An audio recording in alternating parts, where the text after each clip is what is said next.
Daily Wire. So the question that kept coming up, Stephen, was,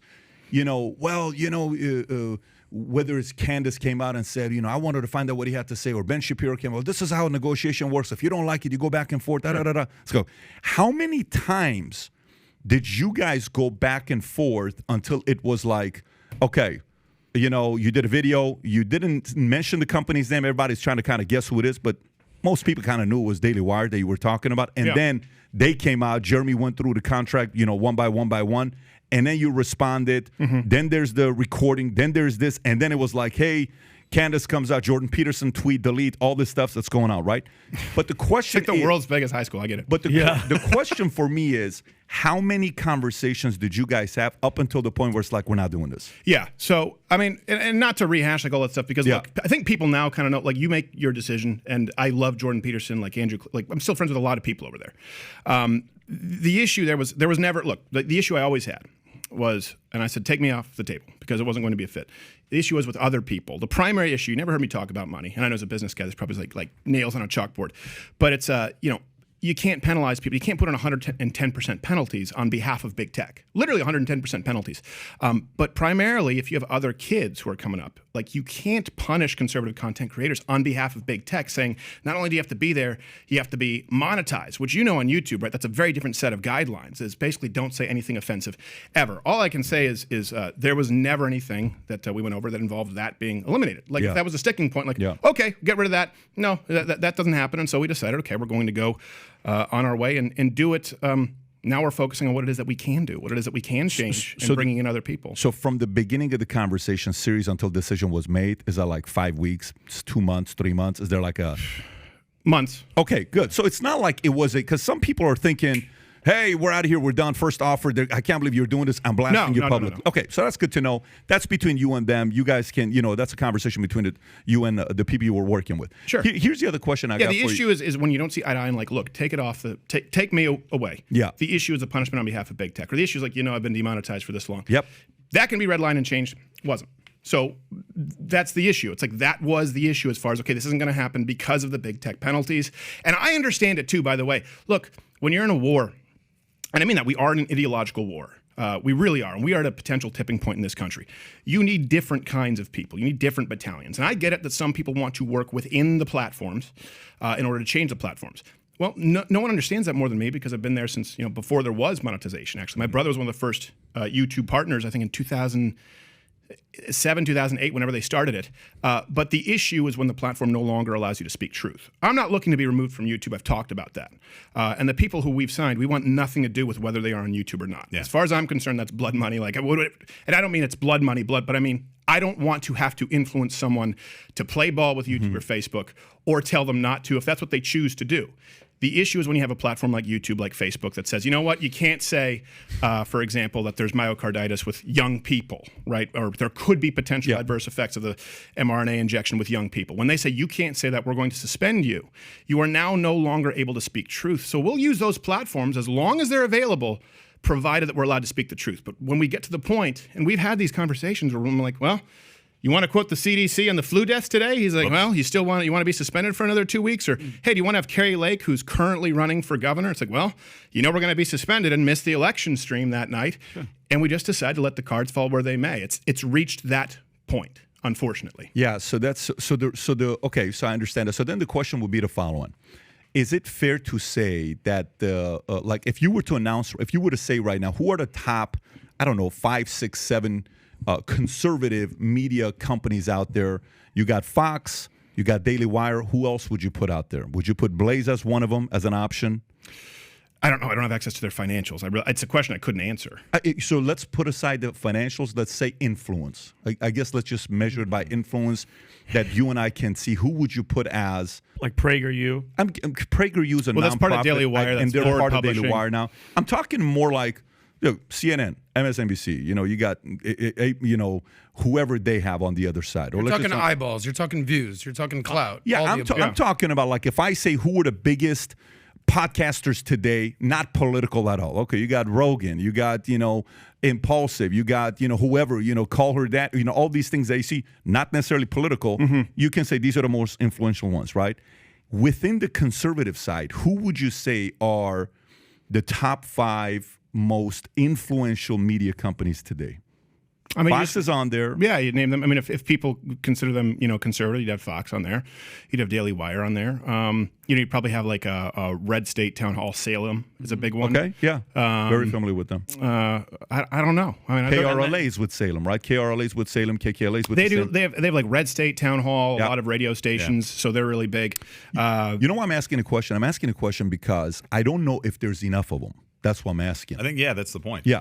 So if there isn't enough of them, so you guys, if I can get this, if I can get it right, you're planning on building a conservative media platform, recruiting other talent to come in under your umbrella. Yeah.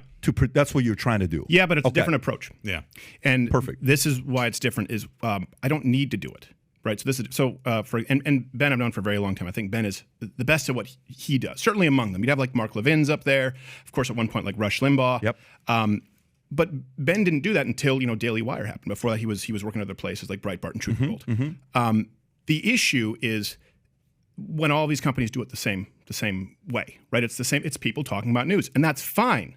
But at a certain point, you have to ask if it's by design. Now, here's the thing: it's because these companies need people to do that in order to. And look, I can tell you this: when I was working at Fox News for like 4.5 years, Change My Mind was something that was pitched to every major publisher. I've talked about this. It was pitched as a segment at Fox News, and people said that will never work. Said it will never work. People want 4 or 5 minutes. They want it snappy, right? They want you in a quadrant view. One time I think I was on with Lanny Davis, or might have been Doug Schoen on Fox News. They had this in this quadrant view, and I was always getting in trouble. I'd always get called into the second floor. But Shocking. We're in the same room, and they have us on these quadrant views. I'm like, well, why is he doing it? I'm right there. Here I am. And so at the end of the segment, I think it was Lanny Davis. I was like, hey, Lanny, high five. And I reached into his quadrant. So funny. And they were like, you can't do that because people like it to seem really international. I was like, I don't really know if that's what people necessarily want. And so I said, you know what? I'm going to go out and do a comedy show, which they said conservatives don't really like comedy this way at that point in time. They said, you can't do what? You're going to sit down with random people to have conversations for an hour unedited, 2 hours? I said, yeah. I remember when I pitched it as a book, although at that point the term social justice warrior didn't exist or triggered. So the term I used was American idiot, because Green Day was big at this point in time. And I separated between them and sort of the modern leftist. And they said, no, the only thing we can sell to conservatives is the doomsday books. And it's not a bad book, but the Obama Blueprint was a really big book at that time. They said, do you have anything like this? And I said, well, that's not me. So I don't need to do, like we can do Mug Them and do our show, right? Matter of fact, we'd be more profitable just doing that. But providing a platform for people who aren't looking to make it big in the conservative space, but particularly people, you'll see with the people who we sign and the names of someone who's done comedy. You're Adam, and you're Vinny. Yeah. Sorry, I almost said Adam. People who can be who they are and reach a different group of people. Like there's a reason too. Like the conservative demographic it's quite literally dying off, unfortunately, and it's very lucrative to sell them certain kinds of messaging, certain kinds of content. I don't mean immoral, but when people are precluded from reaching them. There are a lot of people out there like me, like Jill, like our audience. The average viewer is a 20-something, 30-year-old college-educated male. They're not tuning into Fox News. They're not tuning into a lot of AM radio, but they are tuning into what we do because it's a comedy show. And I don't mean a comedian who does a show. And that's right. Like a lot of comedians, they'll host podcasts. It's not a comedy show. Exactly. This is an entertainment show. And the reason we had to go and do it on our own was that's never going to work. And then every time you sit at that side of the table, whether it's Fox, whoever it is, they go, can we change it so that you can fit into the box this way? Because that's our box. And we want to do the opposite. And we don't have to do it. We can say, what's your box? What is it that you are? Let's give you the opportunity to let your freak flag fly. So I want to go on this. I want to go a little bit more on this, but I want to quickly, the question I want to ask you in a minute here is, you're right, you don't have to do it, but you are a voice. You do have a massive following. And there is a niche, there is an emptiness that we need somebody to do it. Great if you're going to do it. And what's the structure going to be different? And then you made a comment about Fox. So the question is, one, you don't need to do it, but you're choosing to do it. So if you're recruiting talent and you now know what Daily Wire's contract is, because you've gone directly with them, you now know what Fox's contract is. You now know what Blaze's contract is. You kind of got experience of the top guys in the marketplace, how they do. So that kind of gives you an edge to say, we don't want to do it this way. We don't want to do it that way. Here's what we're going to do. So my open-ended question for you will be the following. Assume a lot of people that love your stuff are watching this, and they're talent. They may want to come and run with you, okay? And they may want to say, okay, Steven, let's come run with you. Here's what we want to do.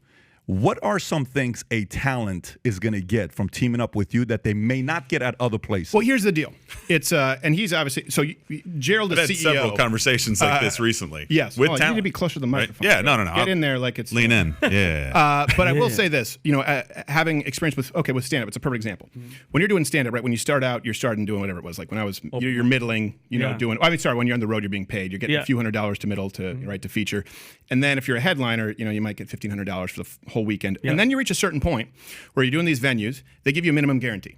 Okay, so this is not reinventing the wheel. A minimum guarantee doesn't matter if your aunt, your uncle, and your dad show up, right? Or you say, you know what, lower that guarantee, and I'll take a higher percentage of the gate.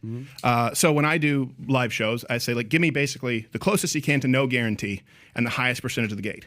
That's all it is. It's a sliding scale. You always need to have upside to be incentivized, and especially when they're content creators, you always need to have some ownership and autonomy in the realm of comedy. Or some people want more of a guarantee. So this side is more of an employee. This side is basically you're doing a revenue split. And depending what it is that you want or need, if it's production, if it's editing, if it's social media, that changes the percentage. You can bet on yourself, get a higher percentage of the gate. Or we also have options where there's a higher minimum guarantee. It's not reinventing it. This is how it works in the entertainment industry. The only place it doesn't work that way is in, that I've experienced is in the right wing media sphere. It's very bizarre. It's an anomaly. So if you like this clip and you want to watch another one, click right here. And if you want to watch the entire podcast, click right here.